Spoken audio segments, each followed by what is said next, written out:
का अपना YouTube channel high school academy पर हार्दिक स्वागत करता हूं। यदि आप बोर्ड एग्ज़ाम में 90% प्लस मार्क्स चाहते हो तो बिल्कुल सही चैनल पर आए हैं। यदि वीडियो देखने के बाद यदि आपको वीडियो पसंद आया तो वीडियो को लाइक करना बिल्कुल भी ना भूलें, साथ ही साथ दोस्तों में शेयर। और इस चैनल पर आप पहली बार हो तो इस चैनल से जुड़ने के लिए NCERT पाठशाला को सब्सक्राइब ज़रूर से ज़रूर कर लें। तो चलिए आज का जो हमारा सेशन है वो क्लास 10 चैप्टर नंबर 3 और वो साइंस का चैप्टर है और वो चैप्टर होने वाला है हमारा धातु और अधातु के बारे में। तो जो हमारा फर्स्ट टॉपिक है उसमें बताया जा रहा है कि आधुनिक आवर्त सारणी के अनुसार कुल ज्ञात तत्वों की संख्या 118 है। यानी कि आधुनिक आवर्त सारणी यानी कि मॉडर्न पीरियोडिक टेबल के अनुसार कुल ज्ञात तत्वों की संख्या कितनी है? 118, 118। और जो हमारा नेक्स्ट टॉपिक है उसमें बताया जा रहा है कि तत्व 3 प्रकार के होते हैं। तत्व कितने प्रकार के होते हैं? 3 प्रकार के होते हैं। और उसमें से पहला जो प्रकार है वो है धातु, दूसरा प्रकार है अधातु और तीसरा प्रकार है उपधातु। तो धातु के बारे में हम लोग थोड़ा सा ओवरव्यू लेते हुए चलते हैं। जैसा कि आप जान ही चुके हैं कि ये चैप्टर ही है धातु और अधातु के बारे में। अभी सिर्फ हम लोग थोड़ा सा धातु के बारे में ओवरव्यू लेते हैं, बाकी इस चैप्टर में पूरा डिटेल से धातु और अधातु के बारे में पढ़ेंगे। तो जो हमारा धातु है उसमें बताया जा रहा है कि वे तत्व जो इलेक्ट्रॉन दान देने की प्रकृति रखता हो उसे क्या कहते हैं? उसे धातु कहते हैं। क्या कहते हैं? धातु कहते हैं। जैसा कि आप एग्जाम्पल के तौर पर देख ही पा रहे हैं कि सोडियम है, मैग्नीशियम है, कैल्शियम है और आयरन है। ये सब किसके एग्जाम्पल हैं? ये सब धातु के एग्जाम्पल हैं। तो चलिए नेक्स्ट टॉपिक की तरफ। और नेक्स्ट टॉपिक जो हमारा है वो है अधातु। और इसमें बताया जा रहा है कि वे तत्व जो इलेक्ट्रॉन ग्रहण करने की प्रकृति रखते हैं उसे क्या कहते हैं? उसे अधातु कहते हैं। जैसे कि एग्जाम्पल के तौर पे अगर लें तो उसमें क्लोरीन अधातु है, ऑक्सीजन अधातु है, कार्बन अधातु है, नाइट्रोजन भी उसी प्रकार एक अधातु है, एटसेट्रा। अब चलिए धातु और अधातु होने के बाद जो हमारा टॉपिक है वो है उपधातु। और उपधातु के बारे में बताया जा रहा है कि वे तत्व जो इलेक्ट्रॉन दान एवं ग्रहण करने की प्रकृति रखता है उसे क्या कहते हैं? उपधातु कहते हैं। जैसा कि आपने देखा कि धातु में क्या था? इलेक्ट्रॉन को दान करने की प्रकृति थी और अधातु में क्या था? इलेक्ट्रॉन को ग्रहण करने की प्रकृति थी। लेकिन जो हमारा उपधातु है उसमें इलेक्ट्रॉन को दान भी करने की प्रकृति है और इलेक्ट्रॉन को क्या करने का प्रकृति? ग्रहण भी करने की प्रकृति है। तो ऐसे गुणधर्म को हम लोग क्या बोलेंगे? ऐसे गुणधर्म को हम लोग उपधातु बोलेंगे। जैसे कि एग्जाम्पल के तौर पे आपके बोर्ड के स्क्रीन पर दिख ही रहा, सिलिकॉन हो गया हमारा, जर्मेनियम हो गया, आर्सेनिक हो गया, एटसेट्रा। ये सब किसके एग्जाम्पल हैं? ये सब हमारे उपधातु के एग्जाम्पल हैं। अब चलिए इस चैप्टर का जो मेन टॉपिक है उसको हम लोग स्टार्ट करते हैं। तो मेन जो टॉपिक है वो हमारा होने वाला है धातुओं के भौतिक गुणधर्म, यानी कि फिजिकल प्रॉपर्टी ऑफ मेटल। तो इसमें पहला चीज़ जो बताया जा रहा है, ध्यान दीजिएगा, बिल्कुल ध्यान से, बिल्कुल नज़र हटना नहीं चाहिए, एकदम नज़र से नज़र मिला के देखिएगा। ये आपके एग्ज़ाम के दृष्टिकोण से मोस्ट इम्पॉर्टेंट वाले टॉपिक स्टार्ट हो चुके हैं। तो इसमें पहला जो गुणधर्म है वो है क्या है? धात्विक चमक। इसमें बताया जा रहा है कि शुद्ध रूप में धातु की सतह चमकदार होती है। मतलब जब मेटल जब प्योर फॉर्म में होता है यानी कि शुद्ध रूप में होता है तो धातु की सतह कैसी होती है? बिल्कुल चमकदार होती है। कैसी होती है? चमकदार होती है। और धातु के इस गुणधर्म को क्या कहते हैं? धात्विक चमक कहते हैं। धातु के इस गुणधर्म को क्या कहते हैं? धात्विक चमक कहते हैं। तो उम्मीद है कि आप समझ चुके हों। तो चलिए हमारा जो नेक्स्ट टॉपिक है उसमें देखते हैं। और जो हमारा धातु के भौतिक गुणधर्म है वो दूसरा गुणधर्म है हमारा कठोरता। बिल्कुल ध्यान से देखिएगा। और इसमें बताया जा रहा है कि धातुएं सामान्यतः कठोर होती है। जनरली ज़्यादातर धातुएं, मैं बिल्कुल ये नहीं कह रहा हूँ कि सभी धातुएं कठोर होती है, लेकिन जनरली सभी धातुएं क्या होती है? कठोर होती है, ठीक है। लेकिन सभी धातुओं की जो कठोरता होती है वो बिल्कुल अलग अलग होती है। ये नहीं बोलना है कि सभी धातु कठोर होती है, एक समान कठोर होती है। यहाँ पर कठोर तो होती है लेकिन कठोरता जो होती है सभी धातुओं की वो बिल्कुल अलग अलग होती है। इसमें अपवाद में बताया जा रहा है कि जैसा कि लिथियम हो गया, सोडियम हो गया एवं पोटेशियम हो गया, ये सब क्या होते हैं, मुलायम होते हैं, ठीक है। अभी हमने पढ़ा कि जो कठोरता यानी कि इस गुण धर्म के अनुसार बताया जा रहा है कि सभी धातु क्या होती है, कठोर होती है। लेकिन अपवाद जो इस गुण को, कठोरता के गुण को फॉलो ना करे, उसी को हम लोग क्या बोलते हैं, अपवाद बोलते हैं। और उसी गुण धर्म के तहत ये हमारा पूरा पीरियोडिक टेबल में 3 तत्व ऐसे हैं जैसा कि लिथियम, सोडियम और पोटेशियम, ये क्या होते हैं, मुलायम होते हैं। और इसमें एक नोट करके बात लिखा जा रहा है, वो एक आपके एग्जाम के दृष्टिकोण से मोस्ट इम्पॉर्टेंट होने वाले हैं। चाहे आप किसी भी बोर्ड से हो, किसी भी स्टेट बोर्ड से हो या सीबीएसई से हो या कोई भी स्टेट बोर्ड से हो, इसमें जो आप नोट में देख रहे हैं कि लिथियम है, सोडियम है एवं पोटेशियम है, ये इतना मुलायम होता है कि इसे चाकू से काटा जा सकता है। ये इतना मुलायम होता है कि चाकू से काटा जा सकता है। ये अपवाद की श्रेणी में है। जैसा कि आप जानते हैं कि लोहा भी एक प्रकार का धातु है। क्या इसे हम चाकू से काट सकते हैं? बिल्कुल नहीं, ऐसा तो बिल्कुल नहीं कर सकते हैं। लेकिन अपवाद के श्रेणी में रहने की वजह से कौन कौन, लिथियम, सोडियम एवं पोटेशियम, ये इतने मुलायम होते हैं कि इसे हम लोग चाकू से आसानी से काट सकते हैं। तो चलिए अब आपके बोर्ड एग्जाम के दृष्टिकोण से इस क्वेश्चन को आपके सामने कैसे प्रस्तावित करेगा एग्जामिनर, उस क्वेश्चन को हम लोग ध्यान से देखते हैं। तो ये क्वेश्चन आपको पेपर में छपा मिलेगा इस तौर पे कि 2 ऐसे धातु या 3 ऐसे धातु या एक ऐसे धातु के नाम बताएं जो क्या होते हैं, मुलायम होते हैं। तो आपको 3 में से जो पूछे, 1 पूछे, 2 पूछे या 3 पूछे, तीनों का तीनों पूछे तो तीनों आपके बोर्ड स्क्रीन पे दिख रहा है, तीनों का तीनों लिख देना है। और अगर 1 पूछे तो 1 लिख देना है। तो चाकू से आसानी से काटे जा सकने वाले धातु क्या क्या हो गए, पोटेशियम, लिथियम और सोडियम। चलिए उम्मीद करते हैं कि आपको ये तीनों धातु याद हो चुके हैं। अब जो हमारा नेक्स्ट टॉपिक है वो नेक्स्ट टॉपिक है अवस्था यानी कि स्टेट। अब जो हम लोग जानते हैं कि धातुएं सामान्यतः क्या होती है, कमरे के तापमान पर ठोस अवस्था में पाई जाती है, यानी कि रूम टेम्परेचर पर।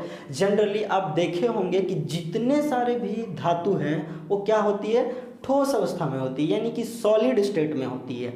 ये तो आप देखे ही होंगे। जैसे कि लोहा ले लीजिए, हमारा एल्युमिनियम ले लीजिए, आप घर में रखे बर्तन, जैसे कि चाकू ले लीजिए, क्या होती है, जनरली रूम टेम्परेचर पर यानी कि कमरे के तापमान पर क्या होता है, ये ठोस होता है। तो यही है कि धातुएं सामान्यतः कमरे के तापमान पर क्या होती है, ठोस अवस्था में पाई जाती है।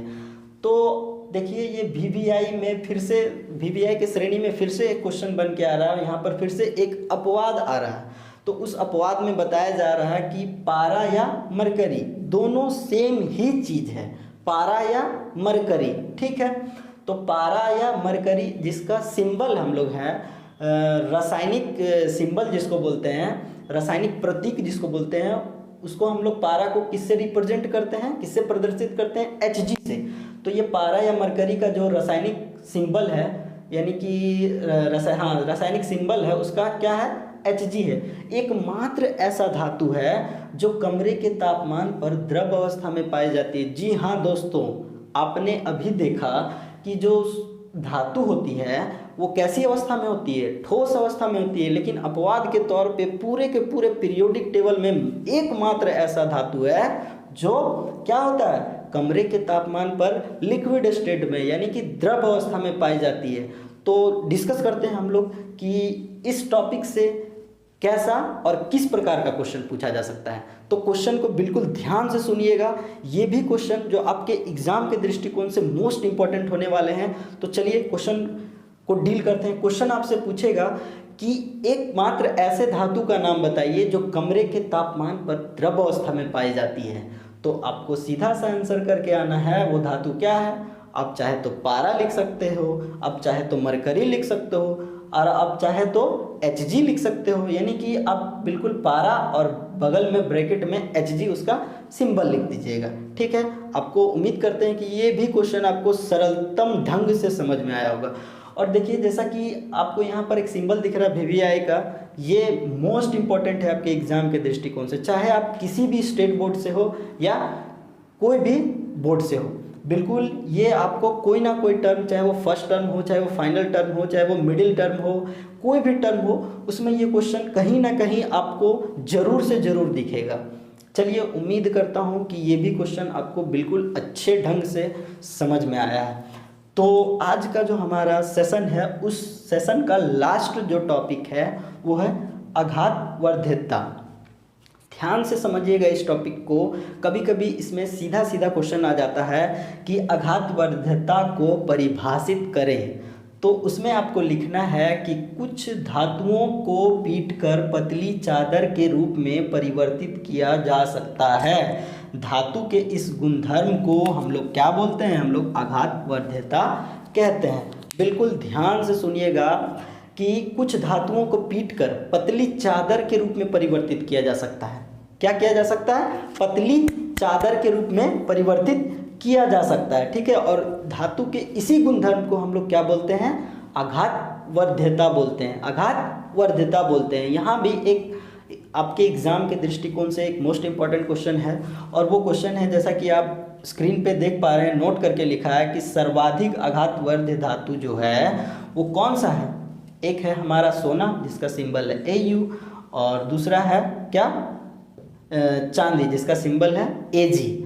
तो आज का जो हमारा सेशन है वो यहीं पर कंप्लीट होता है। हाँ, तो आपने देखा कि आज का जो हमारा पूरा का पूरा सेशन कंप्लीट होता है। तो चलिए एक बार इसे क्विकली रिवीजन करते हैं, और ध्यान से देखिएगा तो आपको साथ ही साथ इस वीडियो के साथ ही साथ याद होता हुआ चला जाएगा। इसमें जो हमारा पहला टॉपिक है उसमें ध्यान से देखिएगा कि आधुनिक आवर्त सारणी के अनुसार कुल ज्ञात तत्वों की संख्या कितनी है? 118, यानी कि मॉडर्न पीरियोडिक टेबल के अनुसार कुल ज्ञात तत्वों की संख्या कितनी होती है? 118। और इसमें दूसरा जो टॉपिक है, तत्व 3 प्रकार के होते हैं। कितने प्रकार के? 3 प्रकार के होते हैं। इसमें जो हमारा पहला है वो है धातु, दूसरा है अधातु, और तीसरा है उपधातु। क्या क्या है? पहला धातु, दूसरा अधातु, और तीसरा क्या है? उपधातु। तो चलिए धातु के बारे में जानते हैं। तो धातु के बारे में बताया जा रहा है कि वे तत्व जो इलेक्ट्रॉन दान देने की प्रकृति रखता हो, वे तत्व जो इलेक्ट्रॉन दान देने की प्रकृति रखता हो उसे हम लोग क्या कहते हैं? धातु कहते हैं। जैसे कि एग्जाम्पल के तौर पे आप देख रहे हैं कि सोडियम, मैग्नीशियम, कैल्शियम और आयरन, ये सब किसके एग्जाम्पल है? ये सब धातु के एग्जाम्पल हैं। और जो हमारा नेक्स्ट टॉपिक है वो अधातु है। उसमें बताया जा रहा है कि वे तत्व जो इलेक्ट्रॉन ग्रहण करने की प्रकृति रखता है उसको हम लोग क्या बोलते हैं? अधातु बोलते हैं। जैसे कि एग्जाम्पल के तौर पे आप देख रहे हैं कि क्लोरीन हो गया, ऑक्सीजन हो गया, कार्बन हो गया, नाइट्रोजन हो गया, एटसेट्रा, ये सब किसके एग्जाम्पल है? ये सब अधातु के एग्जाम्पल हैं। अब चलिए नेक्स्ट टॉपिक जो हमारा है वो उपधातु, उसके बारे में जानते हैं। वे तत्व जो इलेक्ट्रॉन दान या इलेक्ट्रॉन ग्रहण करने की दोनों की प्रकृति रखता हो उसको हम लोग क्या बोलते हैं? उसको हम लोग उपधातु बोलते हैं। एग्जाम्पल के तौर पे आपका सिलिकॉन हो गया, जर्मेनियम हो गया और आर्सेनिक हो गया। ठीक है, अब धातुओं के भौतिक गुणधर्म के बारे में देखिए। बिल्कुल ध्यान से देखिएगा, नज़र बिल्कुल नहीं हटाइएगा, एकदम नज़र से नज़र, आई कॉन्टैक्ट एकदम परफेक्ट होना चाहिए, तभी आपको ये याद होगा। ठीक है, इसमें जो हमारा पहला टॉपिक है उसमें बताया जा रहा है कि धात्विक चमक, यानी आप देख पा रहे हैं कि शुद्ध रूप में धातु की सतह क्या होती है? चमकदार होती है। यानी कि जब मेटल प्योर फॉर्म में होता है, यानी कि धातु जब शुद्ध रूप में होता है तो उसकी सरफेस यानी कि उसकी सतह कैसी होती है? चमकदार होती है। और धातु के इस गुणधर्म को हम लोग क्या बोलते हैं? धात्विक गुणधर्म बोलते हैं। आपने देखा होगा कि सोना का जो चमक होता है वो येलो कलर का होता है, पीला कलर का होता है, और इसी चमक के गुणधर्म को हम लोग क्या बोलते हैं? धात्विक चमक बोलते हैं। अब जो हमारा दूसरा है वो है कठोरता। आपने जनरली देखा होगा कि सभी धातु क्या होती है? सभी धातु कठोर होती हैं, लेकिन सभी धातुओं की कठोरता अलग अलग होती है। लेकिन अपवाद के तौर पे हमने आपको वीडियो के प्रारंभ में ही डिटेल से बताया है कि लिथियम, सोडियम और पोटेशियम तीनों क्या है? मुलायम तत्व है, सॉरी हाँ, मुलायम धातु है। जैसा कि आप नोट में देख रहे हैं कि लिथियम, सोडियम और पोटेशियम इतने मुलायम धातु होते हैं कि इसे आप आसानी से चाकू से काट सकते हैं। जी हाँ दोस्तों, बिल्कुल काट सकते हो। ठीक है, आगे जो है हमारा नेक्स्ट, धातुएं सामान्यतः कमरे के ताप पर क्या होती है? ठोस अवस्था में होती है। यानी कि रूम टेम्परेचर पर सभी धातु क्या होती है? ठोस अवस्था में होती है। जैसे कि अपवाद के तौर पे आप देख रहे हैं कि पारा हो या मरकरी, दोनों एक ही चीज़ है, उसका सिंबल हम लोग लेते हैं Hg। एकमात्र ऐसा धातु है जो क्या होता है, कमरे के तापमान पर द्रव अवस्था में पाई जाती है। ये भी आपके एग्जाम के दृष्टिकोण से मोस्ट इंपॉर्टेंट है। और इस चैप्टर का लास्ट है इस सेशन का जो हमारा लास्ट टॉपिक है वो है आघात वर्ध्यता। इसमें बताया जा रहा है कि कुछ धातुओं को पीटकर पतली चादर के रूप में परिवर्तित किया जा सकता है, और धातु के इस गुणधर्म को हम लोग क्या बोलते हैं, आघात वर्ध्यता बोलते हैं। बिल्कुल याद हो गया होगा दोस्तों। अब इसमें नोट में एक बात बताया जा रहा है, ये आपके एग्जाम के दृष्टिकोण से मोस्ट इंपॉर्टेंट होने वाला है। तो इसमें बताया जा रहा है कि सर्वाधिक आघातवर्ध्य धातु क्या है, सोना है और चांदी है। क्या है, सोना है और चांदी है। तो चलिए दोस्तों, आज का जो अपना सेशन था उसको यहीं पर समाप्त करते हैं। और अगर दोस्तों वीडियो पसंद आया होगा तो प्लीज़ एक लाइक तो बनता ही है, और वीडियो को शेयर दोस्तों के साथ ज़रूर कीजिएगा ताकि उन्हें भी इसके बारे में, इस टॉपिक के बारे में ज़्यादा से ज़्यादा लाभ मिल सके। तो मिलते हैं हम लोग इसी चैप्टर के नेक्स्ट पार्ट में। तब तक के लिए बाय बाय, टेक केयर, जय हिंद, जय भारत।